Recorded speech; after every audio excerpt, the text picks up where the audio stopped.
If you want to turn on or turn off Wi-Fi calling on Samsung Galaxy S25, you can, for example, go to settings.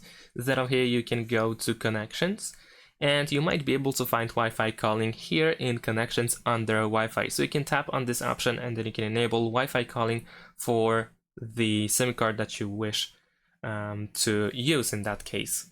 If you cannot find it in the connections setting, another way to find it is by going to quick settings from the home screen. So on the right side of the phone, swipe from the top towards the bottom like so, and then over here you will find the shortcuts. You will find a bunch of different shortcuts. You want to unfold this list completely, and in my case I have this Wi-Fi calling over here that I can enable and disable by tapping on this button. If I try to tap it, then I can jump to the Wi-Fi calling settings, and once again I can choose which SIM card I want to use.